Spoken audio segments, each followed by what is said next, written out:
অংশগ্রহণ করানোর মধ্য দিয়ে প্রথমেই ঢাকা বিশ্ববিদ্যালয় প্রশাসন পক্ষপাতিত্ব করেছে। দেখেন, আমি প্রতিহিংসার রাজনীতিকে বারংবার আমরা নিরুৎসাহিত করেছি, কিন্তু আপনি বারবার আমাদেরকে সাধারণ শিক্ষার্থীদের ব্যাপারে আপনারা আমাদেরকে আঘাত করেছেন। আমাদের বিশ্ববিদ্যালয়ের মাটিতে আমাদের পোস্টার থেকে শুরু করে এভরিথিং বিভিন্নভাবে আমাদেরকে বেশিং করে আমাদের মুক্তিযুদ্ধের যে মহান নেতাদের পোস্টার আপনারা পায়ের নিচে ফেলে আপনারা পা দিয়ে পাড়িয়েছেন। তারপর আমরা অনেক ধৈর্য ধরেছি, বারবার শুধুমাত্র প্রকৃতির হাতে ছেড়ে দিয়েছি। তো আমাদের বিরুদ্ধে যে আপনারা অভিযোগ আনছেন সেটা কোনোভাবে কোনো অভিযোগের মধ্যেই পড়ে না। এখনো পর্যন্ত একমাত্র সংগঠন আমরা সুশৃঙ্খলভাবে সকলকে মর্যাদা দিয়ে এই নির্বাচন প্রক্রিয়ার সামনের দিকে আমরা অগ্রসর হচ্ছি। প্রিয় বন্ধুগণ, আমি শেষ পর্যায়ে আছি।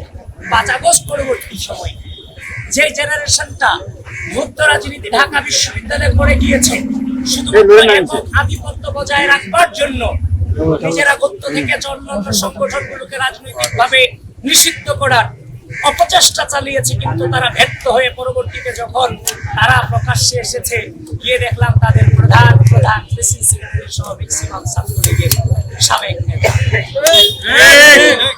এখন 5 আগস্ট পরবর্তী সময় আমরা এই জেনারেশন যে তারাও তাদের যে মুক্তিযুদ্ধ সম্পর্কে যে ধারণা ওন করে তারা এটাকে ওন করে এটা আমরা চিন্তা করি না। আমরা ভেবেছিলাম আমরা একই জেনারেশন, কিন্তু 5 আগস্ট পরবর্তী সময় ঢাকা বিশ্ববিদ্যালয়ের মাটিতে রাজাকার শব্দটাকে জেনারেলাইজেশন করুন, মুক্তিযুদ্ধ ভুলক্রমে হয়েছে ম্যাগাজিনে এই ধরনের তথ্য প্রকাশ করুন, জাতীয় সঙ্গীতকে অবমাননা করুন, টিএসসিতে দাঁড়িয়ে যারা স্বীকৃত রাজাকার, বিচার প্রক্রিয়া নিয়ে অবশ্যই প্রশ্ন আছে, কিন্তু যারা স্বীকৃত রাজাকার তাদের তো ছবি আপনি টিএসসিতে চালাতে পারেন না। এবং টিএসসিতে হচ্ছে যে নারীদের ছবি জুম করে তুলে বিভিন্ন নারী বিদ্বেষী যে আচরণ। সুতরাং গণঅভ্যুত্থান পরবর্তী সময় ক্যাম্পাসে বারংবার মুক্তিযুদ্ধ এবং নারীদের বিষয়ে আপনারা বারবার আমরা বিশ্ববিদ্যালয়ে ছাত্র দলের মেয়েদের রোকেয়া হলের বিভিন্ন গ্রুপগুলোতে এখনো পর্যন্ত অ্যানোনিম আছে, আমাদের নারীদের বিরুদ্ধে কুৎসা রটানো হচ্ছে। তারপর হচ্ছে মেয়েদের নখের বড় বড় ছবি হল গ্রুপে পোস্ট করে থ্রেট দেওয়া হচ্ছে। ছাত্রলীগের আত্মীয়দেরকে যেভাবে বের করা হচ্ছে, আমাদের উপর নাকি মেয়েদেরকেও নাকি এভাবে হেনস্থা করা হবে।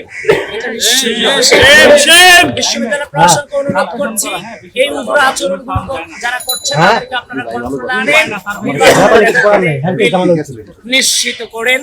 আর সূচনায় শুরুতেই যেটা বললাম, ঢাকা বিশ্ববিদ্যালয়ের মুক্তিযুদ্ধ এবং নারীদের ব্যাপারে যে নোংরামি করা হয়েছে, তো যদি বিশ্ববিদ্যালয় প্রশাসনের পক্ষপাতিত্বের আচরণ আমাদের বিরুদ্ধে আপনারা আনেন, তাহলে আপনাদেরকে নির্বাচনের মাঠে এন্ট্রি দিয়ে সর্বপ্রথম পক্ষপাতিত্ব করেছে বিশ্ববিদ্যালয় প্রশাসন।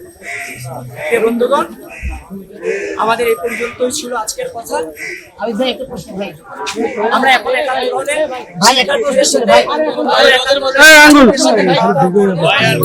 একাত্তর হল কিন্তু ওই হল যেই হল থেকে